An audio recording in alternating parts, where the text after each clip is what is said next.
Hi, everybody. Welcome to the Todd and Erin Daily Stream. I had no idea of their indestructibility. I mean, I knew I feared them, but...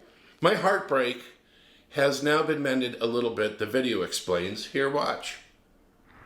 Hi, everybody. Todd here. I've experienced something kind of spiritual. Kind of a quasi miracle, actually. If you look behind me over here, what you're going to see is a little chunk of woods next to a parking lot of a church where a mother deer lives. Now, she's been busy. This is my second year that I've actually gotten to grow a garden and having full sun and being really excited about it. And last year, I kicked some butt. Big truck going by. Actually kicked some major butt on this. And I was so proud of myself. And then, of course, this year, Mom Deer decided to come through and basically chew and eat my tomato plants down to about, ground level. So they're starting to come back. Here's a couple volunteers that came from last year's seeds. And then this is the tallest one I have. Now, here's the miracle part.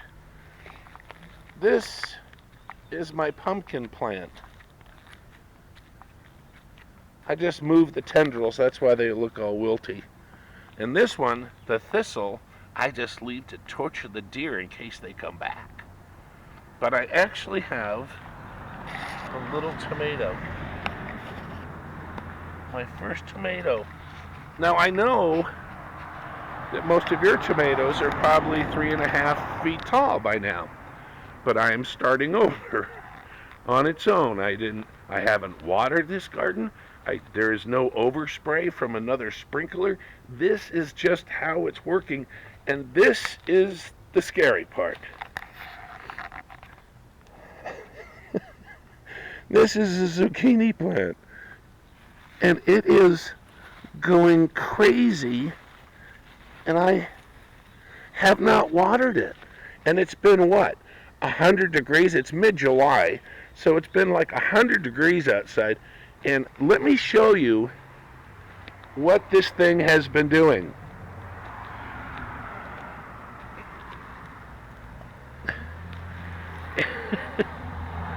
It has been producing, against my will, zucchini after zucchini. So what does this teach us? This teaches us two things. Number one, wow, deer suck. And number two is the fact that when the big one is dropped, the only two things that are going to exist are zucchini and cockroaches. And that's it. So anyway, I think I'm going to start watering the garden again because it looks like something actually might happen. The Todd and Erin Daily Stream is brought to you by PC Laptops, with desktops and laptops starting as low as $7.99 with a lifetime parts and service warranty. They fix phones too. Go to PCLaptops.com. So, when I first moved here, back in 1980, I learned something. One of the first things I learned was don't play ward ball. Now, you're a big, tall guy, so if I saw you in my neighborhood and I was like someone unscrupulous, like my father, who was the basketball coach, I would immediately glom onto you and go, son, you got to come over and play some ball. You glommed onto me for other reasons. That's very true, sweetheart. Not a basketball player, but I see people limping into work. And what happened to you? What's the cast all about? Ward ball. And it's ward ball in the basketball games. And I don't know if it's frustration of, not making that winning shot in high school or something. They're savage. You guys are brutal. And the women aren't much better. So anyway, this guy, his name was Nixon.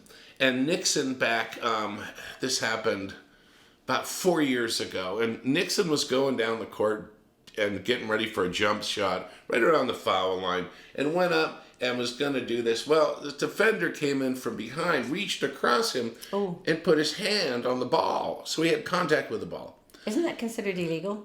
No. You're going after the ball. Oh, okay. And then he bumped into him.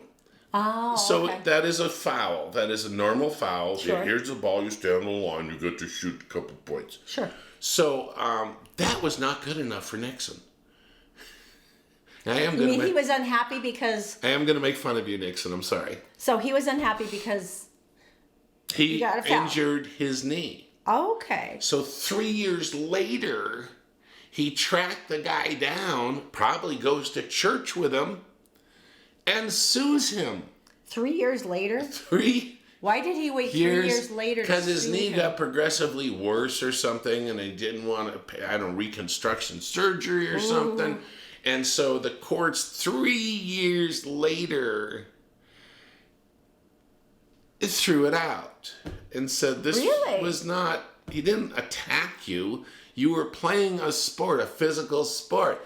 But Nixon was not going to be denied. Nixon argued that Clay had tackled him.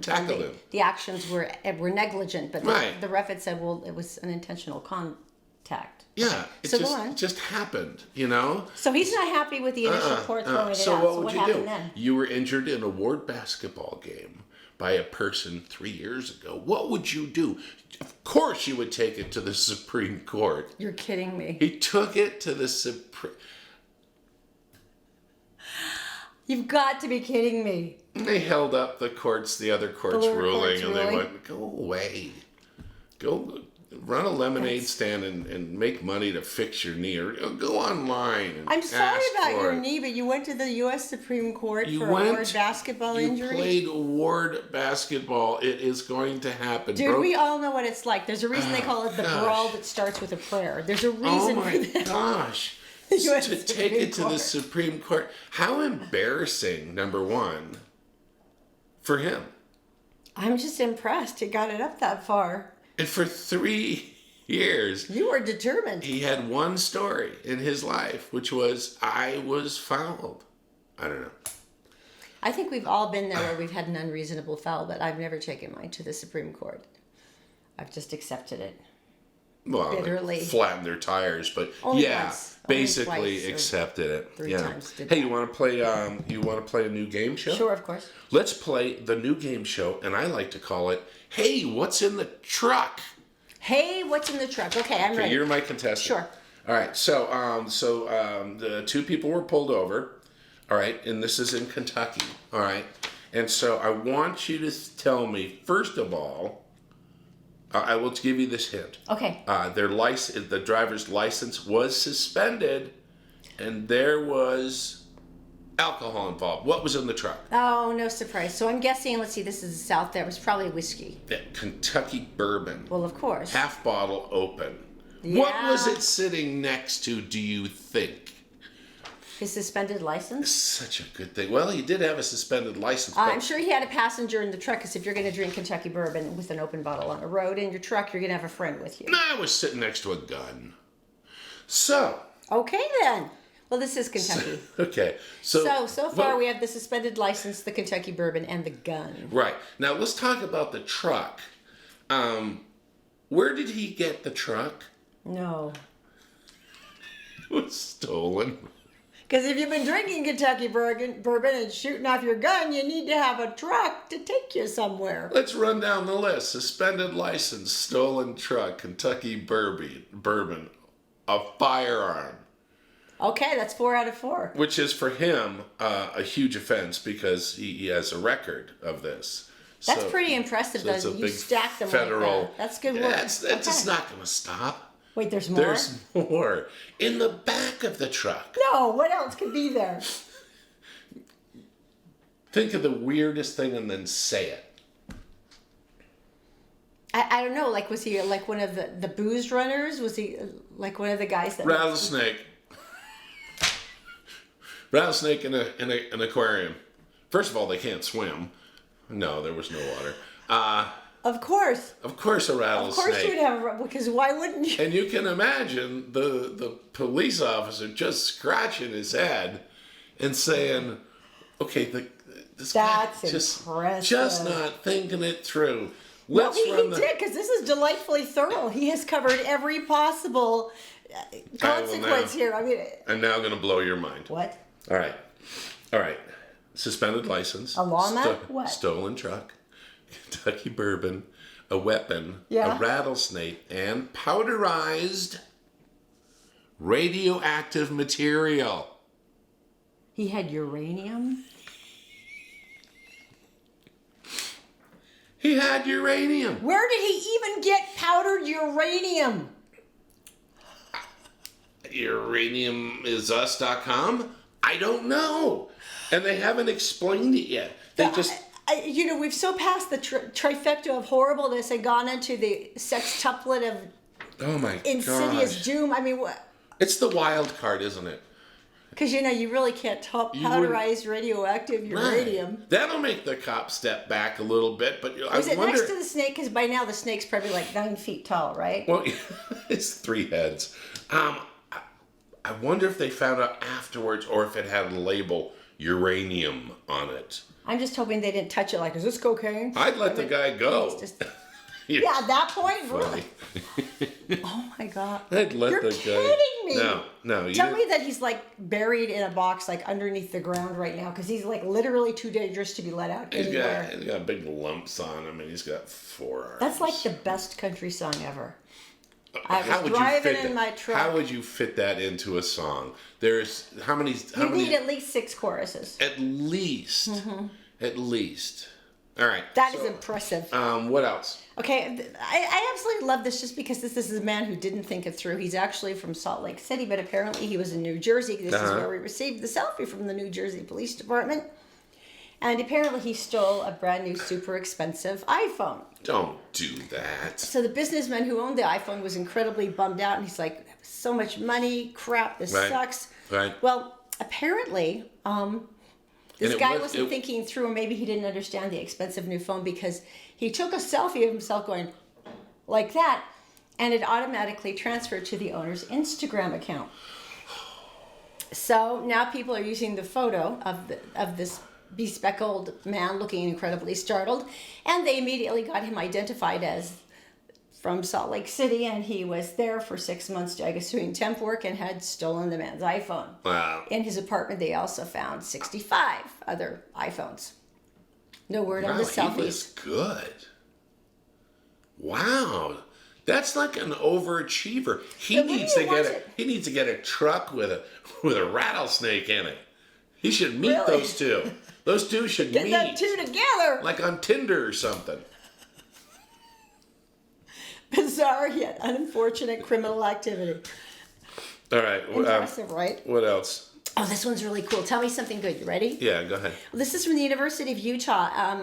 U of U Mechanical Engineering Associate Professor Mathieu Francoeur, I believe is how I said this. Excuse me, Professor Francoeur. They've discovered a new way to produce more electricity from heat than the thought was possible. Wait. Now, here's the deal. There's a thing called a theoretical black body limit. Now, a black body limit is the limit to how much a device can be produced from heat. I'm glad I'm wearing my smart glasses today. Well, what they found out, though, is they can go beyond that limit and produce more energy if they create a device that uses 2 silicone surfaces very close together. And the energy between them vibrates and creates the additional power. So who knew? What they found, though, is that they can use this for a whole bunch of different things. For instance, the technology can be used for portable devices, cell phones, laptops. You could expand your battery life.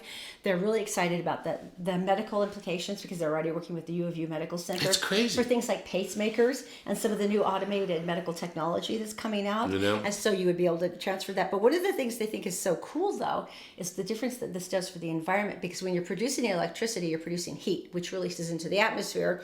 Then you're using air conditioners to cool down the atmosphere, which is using more energy. Right. But this does not produce heat in order to produce the energy. It takes the heat and it uses it. Isn't that cool? It absorbs heat. I get it now. You guys rock. No black body limit for you, man. Have you been seeing it? Cool. I know we've been seeing because we live in the proximity of the university. Seeing all these parents walking around with the brand new freshmen, like showing them around and getting a tour. We had a friend stay with us who was bringing her son, and it was so cute to watch. It is so fun. Am I wearing the right clothes? Just my hat. And you always think that ends in high school, and we have to tell them about the pie every time. That's the number one best pie in town. Your pizza. The pie. As long as they know where they can get pizza and cereal, they seem fine. They're pretty much happy. No AC challenge. I would like to point out now, if you haven't been with us, Todd and I have been doing the No AC challenge this For summer. how long? We started in June. It's killing my allergies, But it was easy by in the June way. because it was fine. It was nice. But July came like a cricket bat to the back of the head, and now it's 100 degrees. So we decided to try this and see if we could acclimate. Because when we were all kids, right, most of us didn't have air conditioning and we were fine. This information was not met with enthusiasm by our offspring who have been going to a lot of movies and air-conditioned theaters, but And friends. we were determined that this was going to happen here, and we're going to use all the cool old-fashioned techniques. My mom, Mary Helen, was born in Hurricane, Utah, tiny town in southern Utah, where there was no such thing as AC. So she had a huge list of ideas of all the stuff that they used to do. And they don't work. That's not true. Some of them, like the wet sheet in front of the open Well, window. first with the of wind, all, that I worked. caught you the other day with the freezer on the refrigerator open, and I was getting some ice out. you had frost on your chest, all right? And the little thing that lets you know the door's been open for a while was going off. So I will say, Hey, honey, you remember the chest freezer in the garage? let's just move on. No. Let's- Like yesterday when I caught you lying in it, over $300 worth of frozen peas and ground hamburger. It's been totterized. How are those Otter Pops? Because I noticed you had them under both armpits. Okay, never mind. All right, we're even. So what's the running temperature in our house? We're running about 83, 84 and doing okay with it. Could you do that? Could You know what's weirder? Could you do that? It's less difficult during the day, even with the sun going, than it is at night, which I find very strange. Yeah. Because, that's when we try to open the windows and get stuff moving around again. But We have it's a harder fan. there. We have a ceiling fan that I used to make fun of over our bed. It's our best friend. And I would turn it on high, and it was like you were being beaten with the wings of starlings. It was like really, it felt like that. And now it's like the butterfly wings of love, just cooling you off. And I've gotten so used to it. And it's just like, oh yeah, that's good. So anyway, so that's how the AC challenge is going. Okay. Tell me about the running of the bulls. This is It's your favorite going story every great. year. It's been going great. We actually had a neighbor tell us that he was going this Spain. year, and I literally had to sit on Todd to keep his mouth shut. I'm like, just let him. San Ferdinand is the one of the locations. They actually do it in a couple different places. What they're doing is taking the bulls and they're taking them from the outskirts of town and they're running them into the arena so they can kill them. You have to remember it's a delightfully narrow corridor in most European cities, especially Pamplona, Spain, and so there's not like a lot of places you can hop out of the way when It's there's a bull cobblestone. charging at you. Cobblestone. You wear white. You wear a red thing around. Red sash. Yeah, so they can pick you up when you're dead. And sometimes a hat. And then sometimes they roll up paper. And it's a big manly thing to hit the bull between the horns with it, which ticks them off a little. So anyway, let's look at the score sheet, shall we? And you know what? I'm never going to lie. I'm 100% on the side of the bulls on this. It's like if you have not invited this goring, if you have not put up a printed invitation for the bull, I don't know what else is. Go on. 35 people have been injured this year with broken bones, contusions, and head trauma. The ones that I'm always enjoying the most is the one where the bull's got his head lowered. The guy is up in the air and from behind, and he's kind of got this expression that makes you wonder where the horn specifically is at that moment. Oh, the gourdings. Let's talk gourdings, shall we? 6 this year. Gourdings, not gourdings. A gourd is a hollow, hardened vegetable. Groindings, I should say. Groindings. Tell me more. No, 6 of them. 6 people got gourded, and they go to the hospital. Gourd. Evidently, when a cow horn goes into your torso or your body, it's not good for you because you're running with bulls. There's actually one story. There was a protester one year, and she got caught. Oh no. And the bull turned and hooked her pants and threw her like 20 feet, but it was on top of people, so she was fine. Well, that's okay. If you get hooked by the clothes, it's really more by the kidney that I would be more concerned by. So, and these are, as it says, amateur daredevils.